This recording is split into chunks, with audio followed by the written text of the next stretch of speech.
Hello, everyone, and welcome back to a new session. This session is going over Chapter 7, which is arrays and vectors.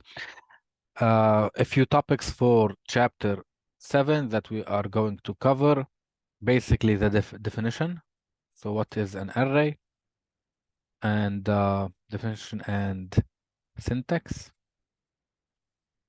We're going to go over declaring.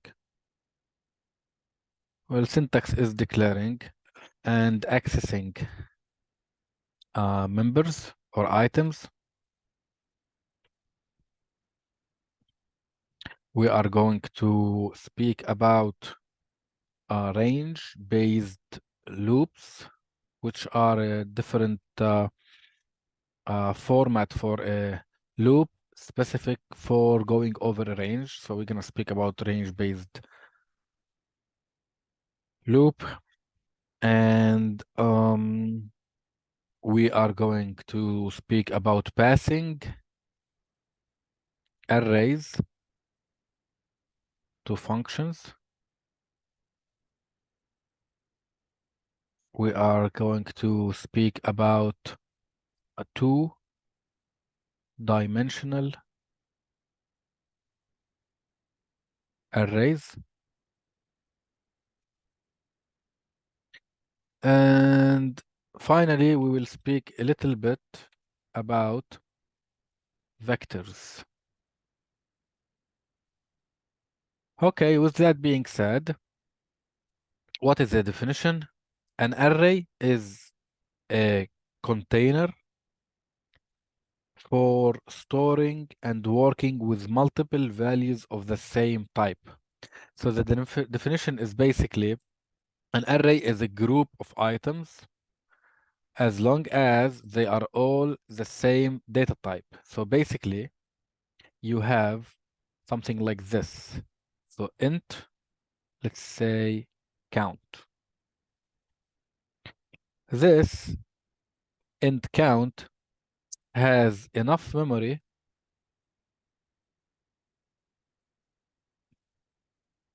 for one int.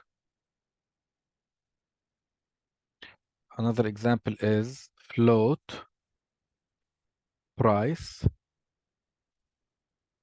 This has enough memory for one float. Now I can say char letter, for example, and this has for one character. Then arrays, I can say, for example, int days, open bracket, put, for example, 6, semicolon. Now this is enough memory for 6 ints. So 6 integers in one variable. This days variable has 6 integers in it. This count here has 1 integer in it. Price has 1 float. I can store only 1 float in it. This letter variable, I can store only 1 character variable in this. However, in days, I can store 6 integers. Now, when it comes to memory, imagine the memory looks something like this. Let's put a shape. Shape square. I want to move it. Move it. It's not going to allow me to move it. Yeah. So imagine the memory. I need a rectangle. Come on. Interesting. There's no rectangle.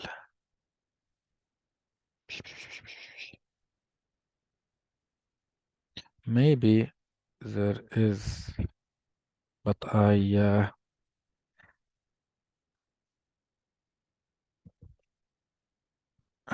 I should drag it from here.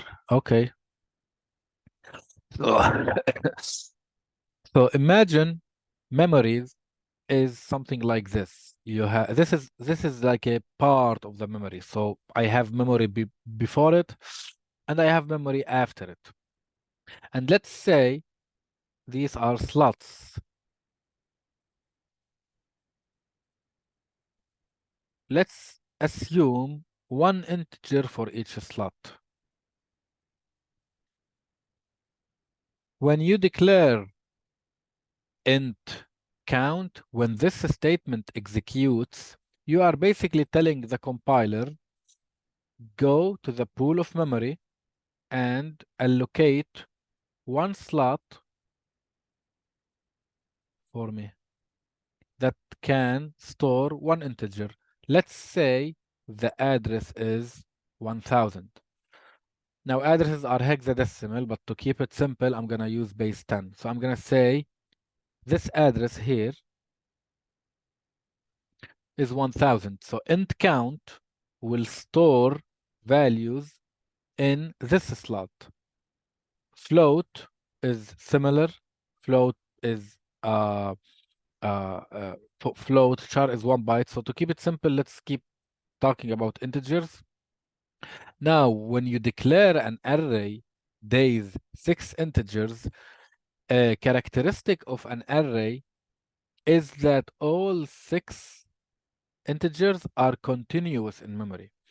Meaning, if the first item of that array is at this address, so 1000, 1001, 1002, 1003, then days, the variable days, the array will consume or will allocate 6 slots that are continuous to each other. So the first item would be here, second item would be here, third item would be here, fourth item, fifth item, sixth item. Days will store this value, days as a variable. The variable days, meaning if I say cout days alone, like this statement will display the value 1003, meaning the address of the first item, or in other words, the beginning address of the array. The fact that these values are continuous, then the address of the first item is the address of the entire array. If I know the address of the first item, I can access all the rest of the items, right? Because the beginning address is the first item, then the next slot is the second item, next slot is the third item, something like this. This would be the first item. Then +1 is the second item. So +0, index 0, index 1, 0, 3, index 2, index 3. Arrays indexes start from 0, meaning if I have to access the first item, I need to use the value 0. If I tell days, hey days, give me the item at position or index or subscript, you need to know these terms. Position, subscript, index, they all mean the same thing. If I tell the variable days, I need the item at index 0, that means it's the first item in that array. If I tell days, I need the item at index 3 or at position 3, that means I need the fourth item in the array. So that's the idea behind an array and declaring an array. So let's go to Visual Studio and start examples and practicing the array. So as I mentioned, I'm gonna say int days 6, for example. This variable days has 6 integers in it. And then if I tell days bracket index 0, this would display the first item in that array. This would display the second item in that array. This alone will display the beginning address of that array, which is at the same time the address of the first item in that array. Meaning the address of the first array is the beginning address of the entire array. Now here, when I declare an array without initializing it, without giving it any values, all the integers will have like junk values, similar to when you declare an integer without giving it a value. Now that I didn't initialize this, if I try to display it, it's gonna be junk. It's gonna show me -8, 9, some trash default value for integer. Or I can initialize it, and I can initialize it in place here at the declaration level. I can ask the user for a value. I can initialize it in different ways. Similar fashion, I can initialize my array at the declaration level, or I can initialize it, not initialize it, I can assign it values from the user, for example. Hey, enter the first item. Hey, enter the second item. Hey, enter the third item, etc. Um, so, um, again, this is enough memory for 6 integers. I can say float L prices, for example, 100. So this becomes enough memory for 100 floats, etc. Now let's speak about accessing array elements. Accessing whether to get or accessing whether to set. I can access items to set values, or I can access items to get values. Here, I am accessing items to get their values. So this line is telling days, get the item at index 0. This line is telling days, get the item at index 1, meaning the second item. This will get the first item, this will get the second item, so on, so forth. So we have 6. Here they are. From 0 to 5, meaning 6 items. These will get items. So access to get. Let's access to set. So I'm gonna ask the user, enter the first value. Then I'm gonna cin into days 0. So getting and setting will use the same syntax. Similar to when you have only one integer. You can see out your integer.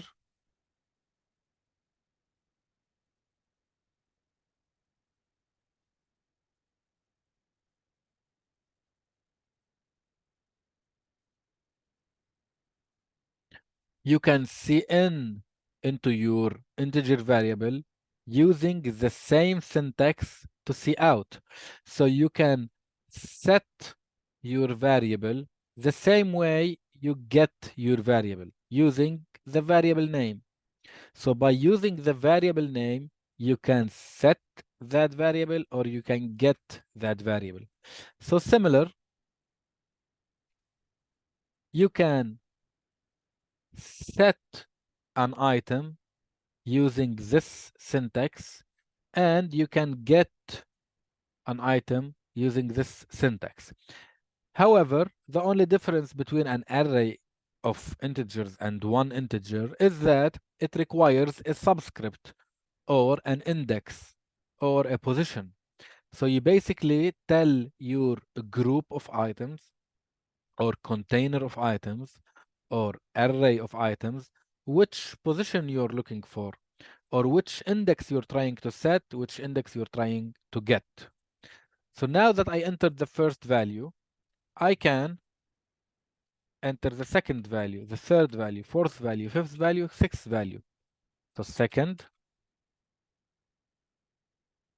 third, fourth, fifth, sixth, and I can change those indexes. So 0, 1, 2, 3, 4, 5. So now that I set the items, I will access to get and I will display them. So let's run with F10. Now I'm running with F10. So I'm gonna see the control in front of me. The control is this yellow arrow. So now I'm at the integer level. Enter your value. Notice the default value 858993. This is the default value for an integer. This is when you declare an integer without giving it any values. Sorry. So now that I'm reading the value from the user, I'm going to say, for example, 10. So I set the variable. Now it's 10. Now I'm getting the variable, get and display. Here it is, it displayed it. Now for the array, notice when I hover my mouse on days, this is the address. What I see here is the address. This is the beginning address of the entire array, which is at the same time the address of the first item. And notice it has 6 default values for integers, similar to the one we saw earlier for integer.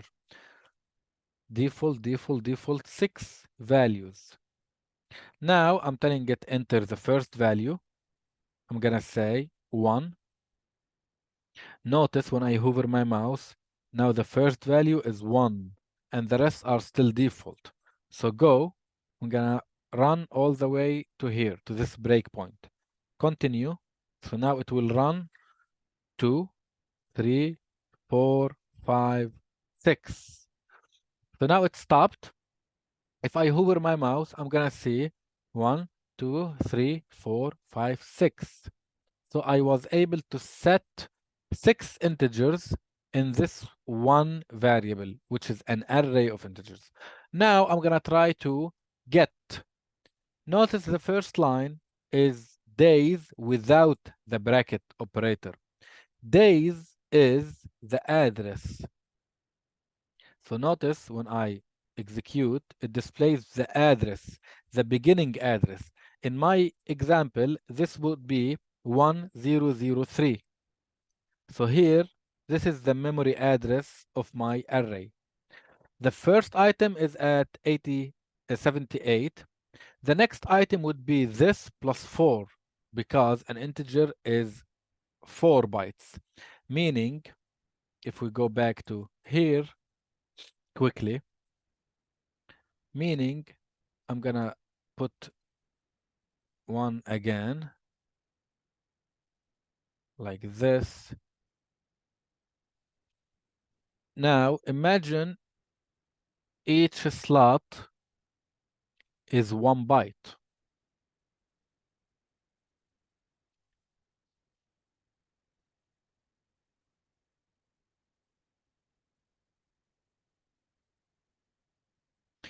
Each slot is 1 byte and an integer is 4 bytes. So this whole block is for one integer.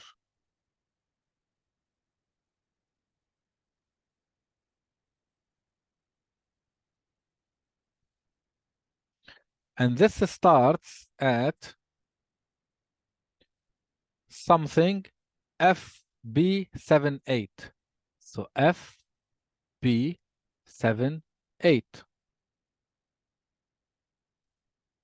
If this one is FB78, then the next one is FB79. Then the next one is FB 8A. Oh, no, 7A, because hexadecimal. Then the next one is FB7B. Then this one here, so this is the first integer. This is the 1, because I have the value 1 as the first item. So 1 would be stored in this block of bytes. And this one starts at 7, 8. So the next block, which is this one, would be the 7, 8 plus 4, because this is gone. These 4 are gone for the first item. So the beginning address would be FB7C. So the first item is at address FB78. The second item is, if that makes more sense, FB. The first item is at address FB78. The second item is at address FB7C, which is here. Then this has the value 2. Then the next one would be this block, because every slot is 4 bytes. In this above example, we had it as every slot is one integer, just to make it simpler, like you see here. But now we're getting into details where every slot is 1 byte, and since integers are 4 bytes, so this is the first item, this is the second item. Now add 4 to this, so FB7C, then the next is FB7D, FB7E, FB7F, A, B, C, D, E, F. So these 4 slots, which are 4 bytes, are for this item, the second item. So the third item would be at address FB80. So this one here, FB80.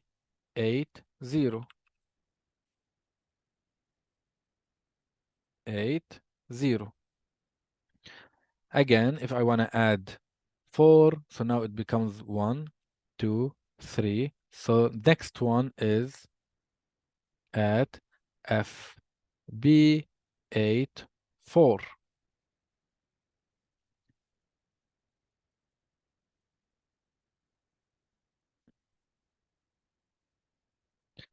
So on, so forth. So this under the hood, this is how my array look like right now. Or not look like, this is how it's actually stored.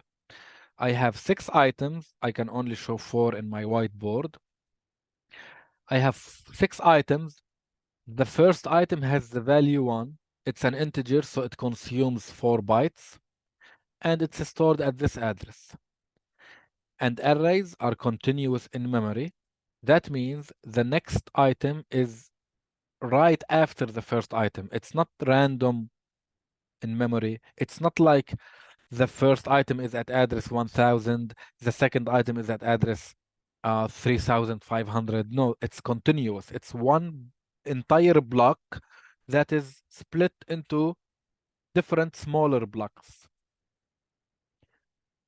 This one is at this address, this one is at this address, this one is at this address until I reach the 6th item, something like this, 5, 6. Then I would be done with the array. This is it.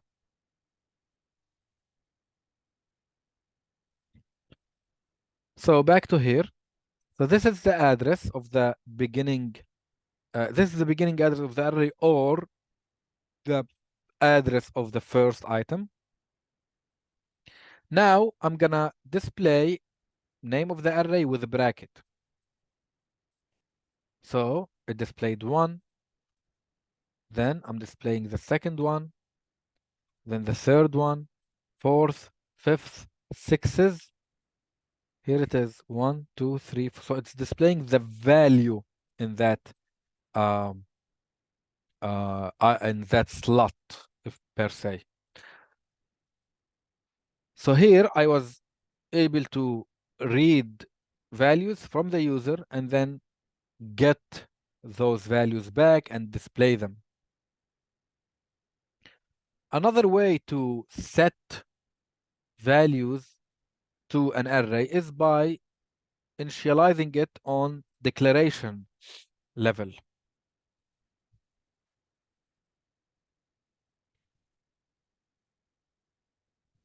Let me see, as long as we're good with the book, because I don't want to miss anything.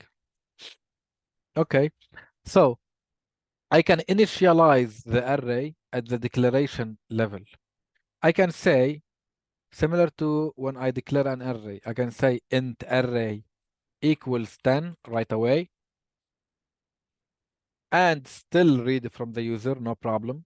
It starts as 10 and then will get reset based on the user input.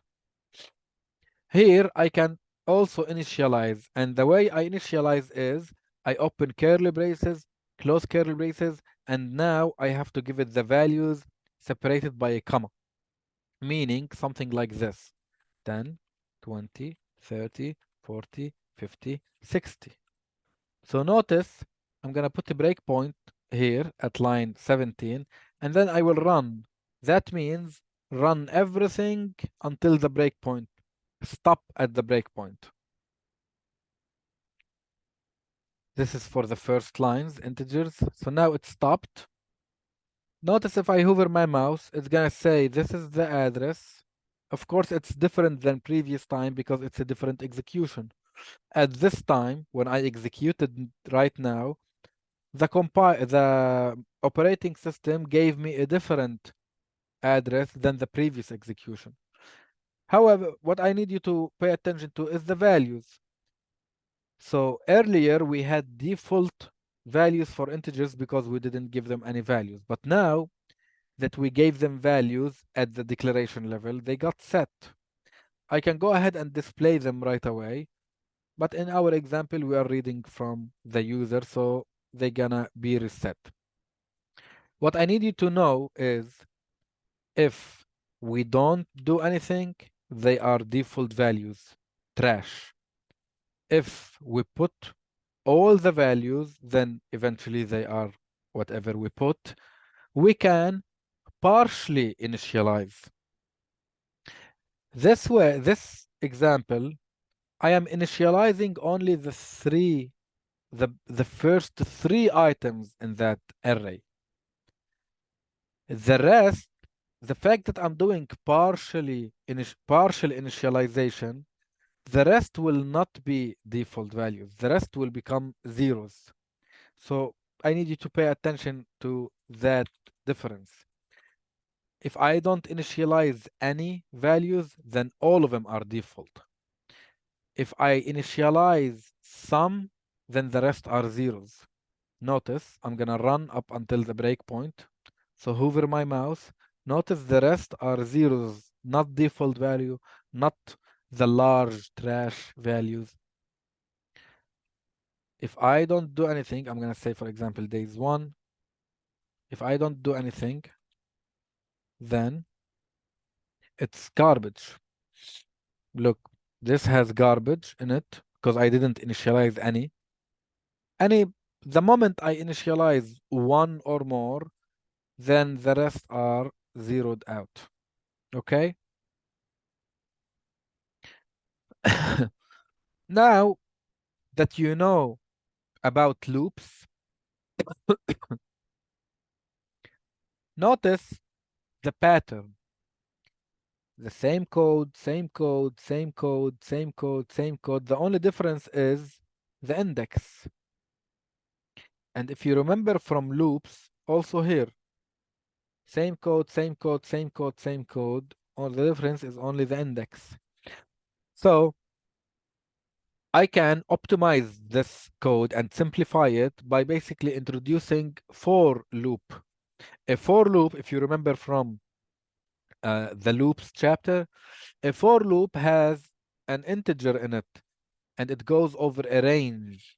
So basically, I can ask a for loop to iterate X number of times. And when I declare a for loop, I have an integer I that starts from usually 0, and then it goes up until it's less than something. Once it's equal to that something, it breaks out of the loop. So I can introduce a for loop and simplify this code. Instead of having all these lines, I can have only one line and then put I in it. Something like this. I can say for int I equals 0, I less than 6 because I have 6 items, I plus plus. Now, the first iteration, I is 0. That means, hey days, give me the item at I equals 0. The next iteration, I becomes 1. So, hey days, give me the item at position 1. So on, so forth. I can do the same for here. So, meaning, I can say for loop, open curly, move this here. I can say enter next value. And instead of this one, I can use I. So now I simplified this code. Instead of having all those duplicates, I can introduce a for loop, and for loops are perfect for arrays because for loops have this index or this value or this integer. It's a counter controlled loop. It has a counter in it. So it fits great with arrays because I can use this counter as the subscript. I can use this counter as the index. I can tell my for loop to iterate X number of times, and that X would be the number of items. So from 0 to less than 6, that means 6 times. 0 to 5, once it becomes equals to 6, it will break out. So it will iterate 6 times. Let's run it. Again, enter next value. I'm going to say 1, 2, 3, 4, 5, 6. So it broke out of the first loop. It entered the second loop. It started displaying. Once it reached the end of the range, it broke out of the loop and the program finished.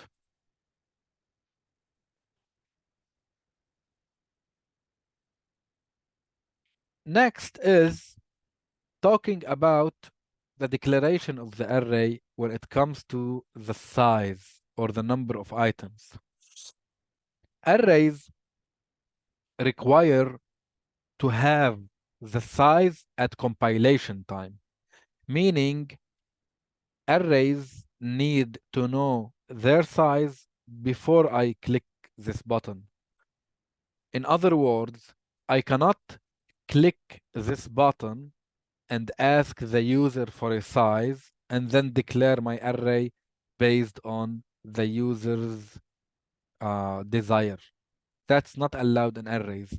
Arrays require the size to be known before compilation or at compilation time. At compilation time means before compiling. So if I take this out, for example, and I say int L size, for example, and it's not initialized, and then I'm gonna say enter the size, and then cin into L size, and then I can go. Now that I read the size from the user, I can say, okay, I need an array of L size without initialization for now. Let's take this out. it doesn't allow me. Look what it's gonna say.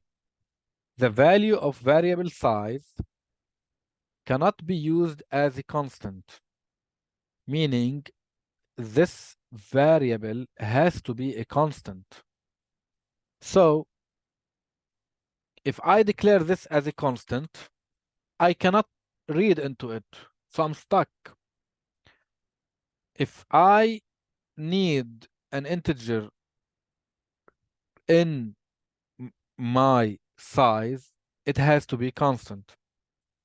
And if I declare it as constant, then I cannot read from the user. So simply, it's not allowed. In arrays, I cannot ask the user how many items would you like and then go and allocate memory with this uh, uh, approach of arrays. So I can, however, I can declare a constant integer and then give it a value at initialization, but not from the user. So now that I declared it as constant and I gave it a value, I can now use it as a size. So now I can read it from the user and then set the user. This approach compared to this approach, this approach compared to this approach is much better. You better do it this way. You better set size in its own variable and then use that variable in here than doing it this way. Why? Because notice 6, 6, 6. If I need to change the size, let's say I know at compilation time that the size is 10. In a year from now, the boss or my manager or my client is going to come and say, hey, we had 10 branches, but now we have 12 branches. I need you to update the code or change the program so that it's 12 branches instead of 10 branches. You as a programmer, you're going to have to come and dig in the code. This is a simple example. It's only 2 places. But imagine it's a big program. You're going to have to come and look everywhere in code where there is a 6 or 10 in my example and change it to be 12. For example, 6 branches and they became 8. I have to come and change it here, then here, then here, then here, then here, then here. So I have to spend time on looking in my code, figuring out where do I have to, where it's being used and to change it, and whether I broke something else or not. With this approach, if I put the size in one variable and then use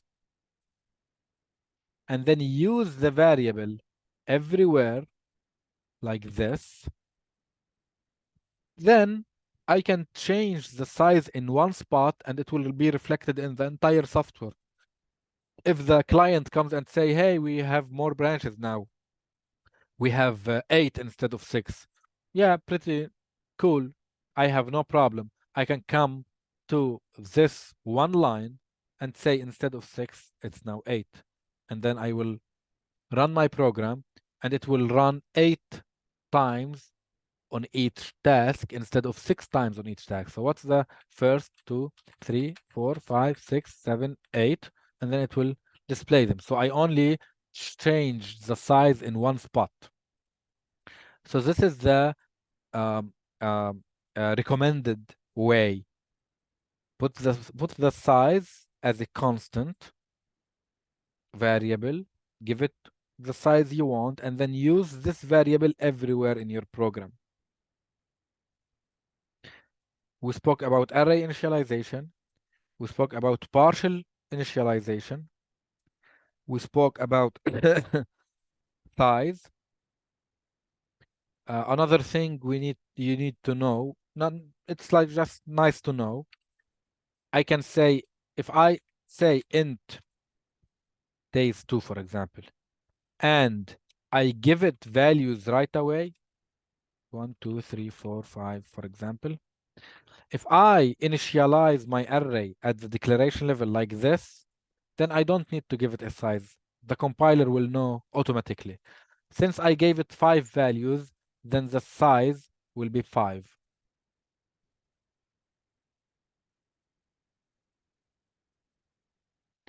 Now that you know about files, let's go ahead and combine arrays with files. So what I'm gonna do is, I'm gonna keep these. I'm gonna read some values, 5 values from the user, and then I'm gonna write those 5 values to a file. So I'm gonna go ahead and include fstream, and then here I'm gonna say I need an offstream l out file, and then l out file dot open. I'm gonna say um, output dot text, right? Output dot text. If I was reading, I should check if the file was opened successfully, but the fact that I'm writing, it's guaranteed to have the file, because when I'm writing to a file and the file doesn't exist, the open method, this method, will create the file. So this open method, the fact that it's off stream, the fact it's writing out, if the open method doesn't find this file, it will create it. So it's guaranteed to have that file.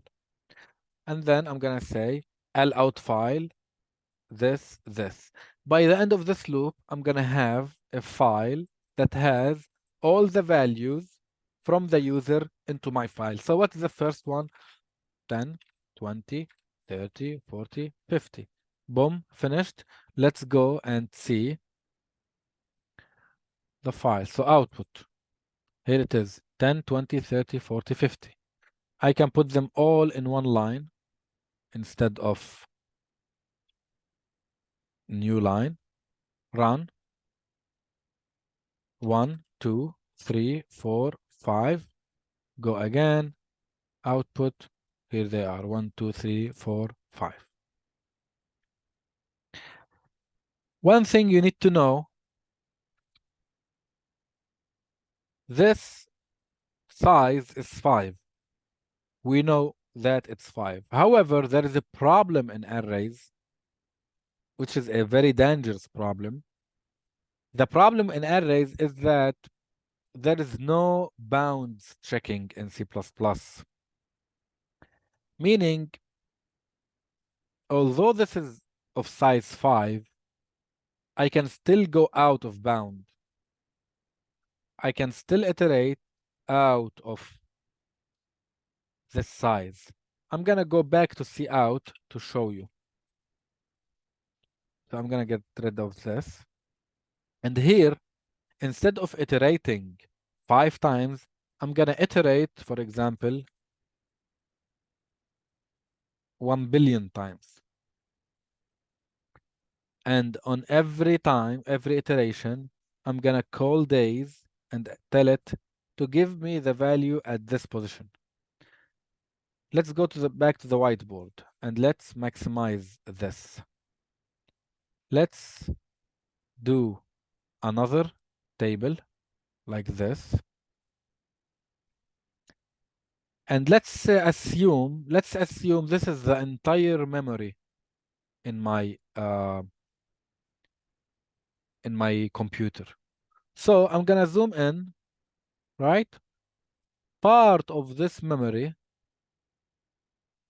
a block of this memory, I'm gonna assume 1 slot for each integer. So 6 slots, 1, 2, 3, 4, 5, 6. This would be my array. This would be my array.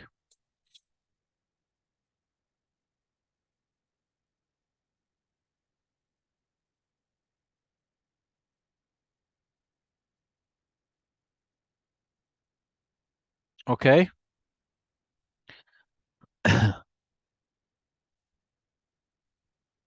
I can access the first item when I say days 0. However, if I say days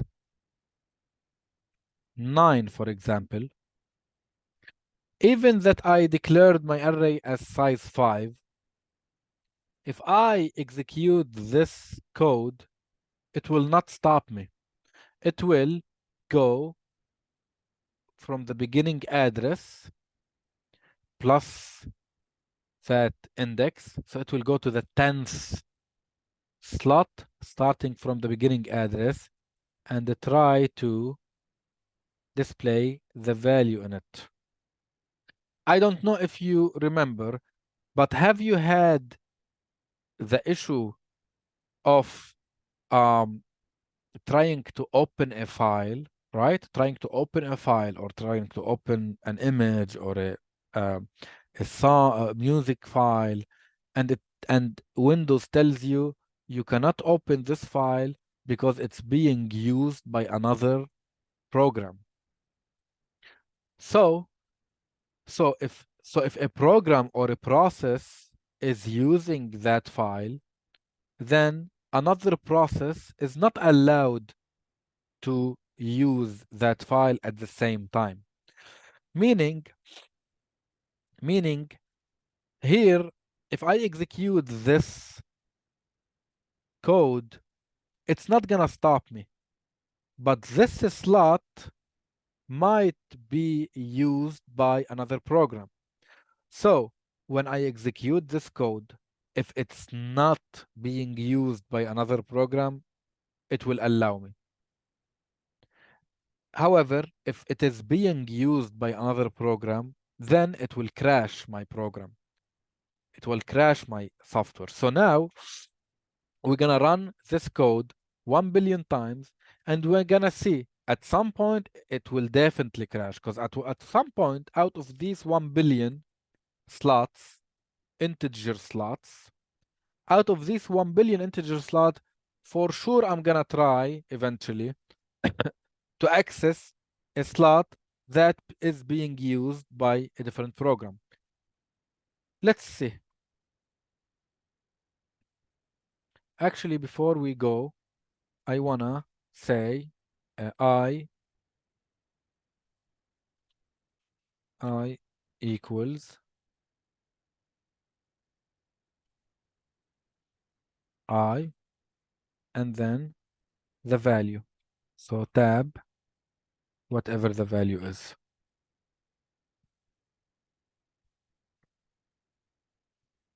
Right? So basically, I'm gonna see on the screen which I we are on and what is the value stored in that memory. Even that the size is 5, we are demonstrating this because it's dangerous. So basically, I'm trying to tell you to watch out. Even that it's 5, sometimes you might go out of bounds. Visual Studio or C++ is not gonna tell you that you went out of your bounds. So you have to be careful because it might crash your code. And that's basically the disadvantage of arrays. It has two disadvantages. One is fixed size. It can't change in size. You can't increase or decrease the size at runtime. Another problem is the bound checking. There is no bounds checking. If you go out of the bound by mistake, it allows you. It doesn't stop you. So 1, 2, 3, this is for the beginning code. Oh, look. Um, access violation reading locations. So basically, I tried to access this memory and it didn't allow me because this memory is being used by someone else, which I at 210. So notice, oh, let's put a new line instead. Because this will make it look better. What's this? Oh, look, Visual Studio is telling me. Index this is out of valid index range 0 to 4. Wow.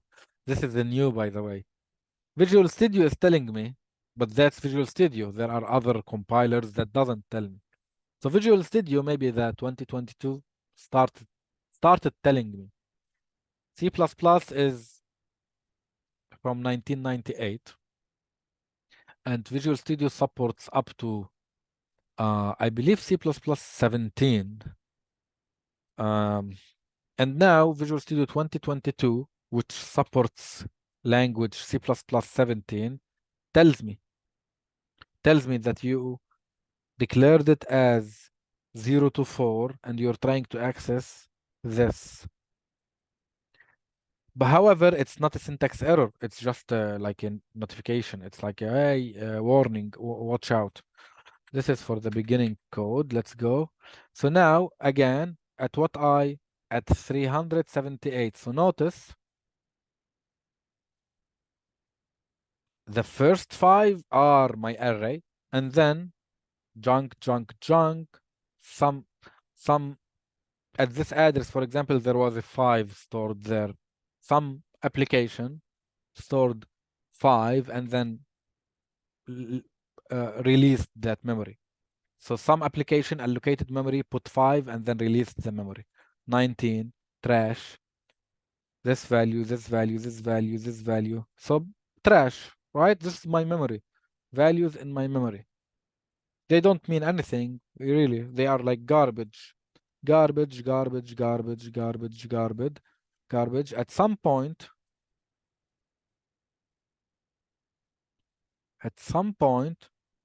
I came to an address that my process is not allowed to access. So it crashed my program. I can no longer continue. Crash. So watch out for bounds checking in arrays.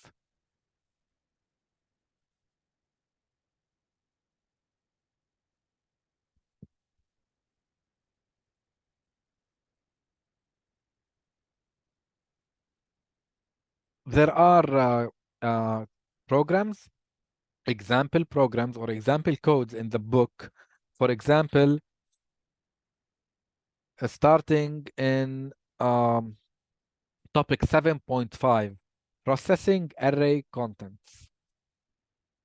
Basically, they are showing you examples on running operations on or performing operations on arrays. For example, printing the content of an array. Example. I think we did this right here. Another example is summing the values in a numeric array. So you have array values, and then you're going to iterate your array, calculating the sum of all the values in your array. So I recommend that you practice that. Open Visual Studio, type in the code, run it, practice it. That's page 412. Another one is 412, chapter 7, so topic 7.5. The next one is getting the average of the values in an array. The next one is finding the highest and lowest values, meaning in the test, I might ask you to write a code that finds the maximum value in an array or the minimum value in an array or both.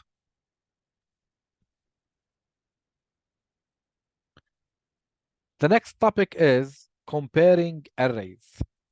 Now, the fact that, let's say, I have two arrays,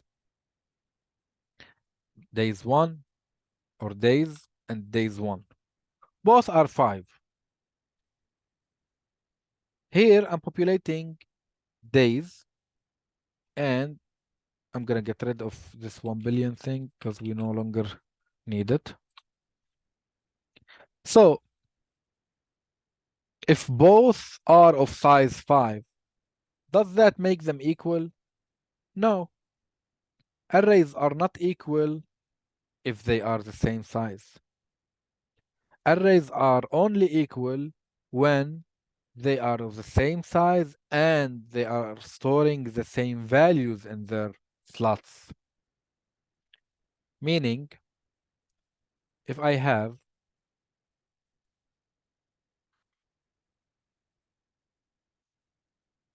an array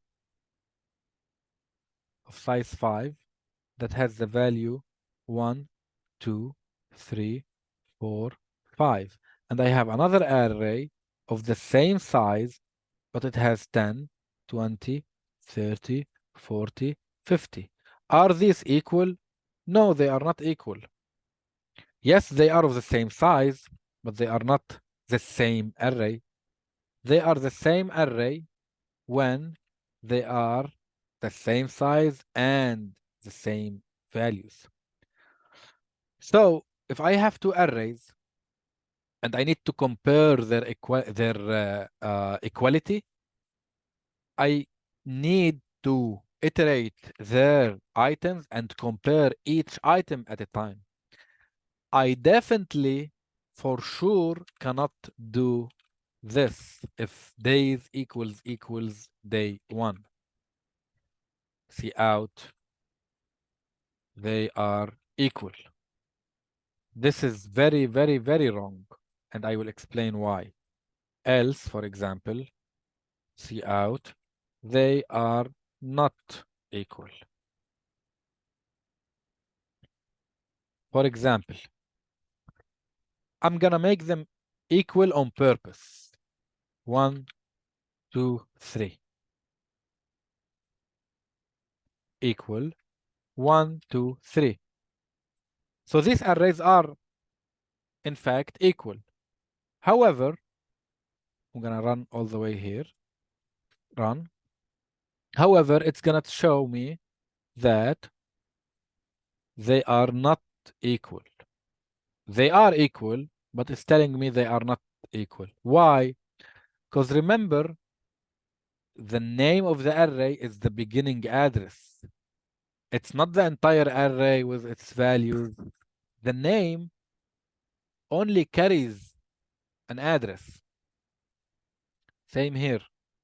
So two addresses are never equal. Here, when I executed this line, I told the operating system, I need you to allocate integers, array of integers of size 5. So the operating system went to my pool of memory and allocated 5 integers, 1, 2, 3, 4, 5, and returned the address. For example, 1000. So the operating system tells me, here is an address of 5 integers, 1000. Then on the next line, I told here, sorry, and also I told the operating system to put value 1, 2, 3, 0, 0 in them, right? That's what I told it. Give me 5 integers and put these values in them. Then on the next line, I told the operating system, I need 5 integers. I need to allocate memory for 5 integers and I need to put these values in them. So the operating system went to my pool of memory, went, for example, here and said, oh, here's a place for 5 integers, 1, 2, 3, 4, 5, and they live in this address. Here you go. So two addresses are never equal. Even if they have the same values, they are never equal. This is carrying an address and this is carrying an address. Two addresses are never equal. So if I want to compare if two arrays are equal, I need to iterate, like I'm iterating here. I need to iterate, and on each iteration, I need to check if days at I equals equal or not equal in this case. It depends how you think about it. If you practice it, you will know what I mean. I recommend that you go and practice it. So, see out. they are not equal. So if one of them is not equal, then the arrays are not equal. If this loop finishes and none are not equal, then they are equal, if that makes sense. So notice now, if I run, it's gonna tell me they are equal. Pretty cool. And if I change one value and I run again, it's gonna say they are not equal. Oh, well, I have to put this in. What I can do is I can create a bool. I'm gonna call it is equal. I'm gonna say false. Is equal true. I'm gonna start as assuming they are equal. In case I find inequality, I'm gonna say is equal equals false. And then I'm here, once I'm done iterating, and as a matter of fact, I don't need to continue iterating. Once I find one difference, I stop. I don't need to continue finding more differences. One difference is enough. Then I can say if L is equal, then they are equal, else they are not equal. So they are equal, they are not equal. Run. What did I do? They are not equal because one is one value different. So now if I make them equal and I run again, it's gonna tell me they are equal. So that's how you compare if two arrays are equal.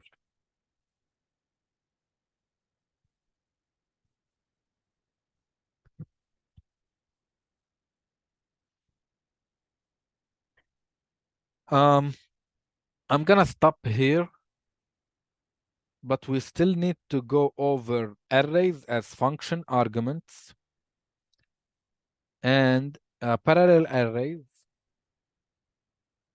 and um,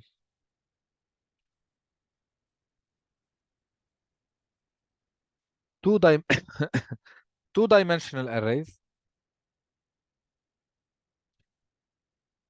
and introduction to vectors. So this is it for now. Let me know if you have any questions.